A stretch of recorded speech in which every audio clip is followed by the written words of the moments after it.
নমস্কার বন্ধুরা, আজ নিয়ে এসেছি ভেন্ডি মশলার রেসিপি নিয়ে, যেটি আপনারা গরম ভাত, পরোটা, রুটি সব কিছুর সঙ্গেই খেতে পারেন।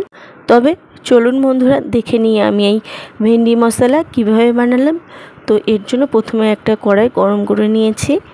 এর মধ্যে দিয়ে দিলাম সর্ষের তেল। তেলটা গরম হওয়ার পরে দিয়ে দিলাম হাফ চামচ 5 ফোড়ন। ফোড়নটা একটু নাড়াচাড়া করে ভেজে নেব। এর থেকে দারুণ একটা গন্ধ বেরোনোর পরে আমি দিয়ে দেবো পেঁয়াজ কুচি।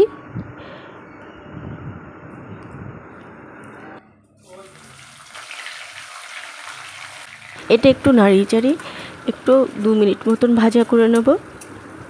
তারপর এর মধ্যে দিয়ে দেবো কেটে রাখা টমেটো কুচি।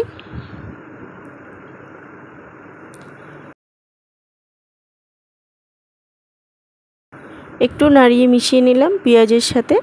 তারপরে দিয়ে দেবো সামান্য একটু লবণ, রান্নাটা ফাস্ট করার জন্য। এতে টমেটো ও পেঁয়াজ তাড়াতাড়ি রান্না হয়ে যাবে।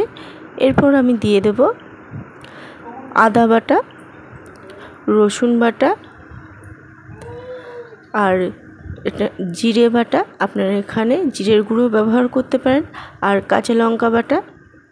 আমি এখানে কোনো শুকনো লঙ্কার গুঁড়ো ব্যবহার করছি না, আপনারা চাইলে অল্প একটু লঙ্কার গুঁড়োও দিতে পারেন। তো মশলাগুলো ভালোভাবে কষিয়ে নিতে হবে। তারপর কষানো হয়ে গেছে মশলাগুলো, তারপর দিয়ে দিলাম স্বাদ মতো লবণ আর 1 চামচ হলুদ গুঁড়ো।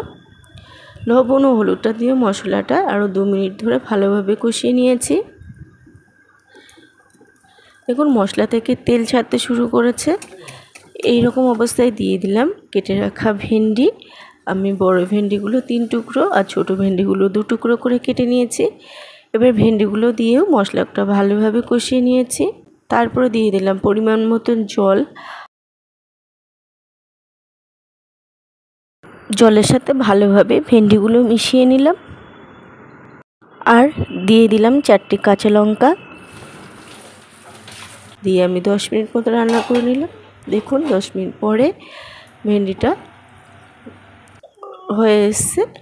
একটু নাড়িয়ে চাড়িয়ে দিলাম আর দিয়ে দিলাম 1 চামচ গরম মশলা বাটা। আপনারা এখানে গরম মশলার গুঁড়োও দিতে পারেন।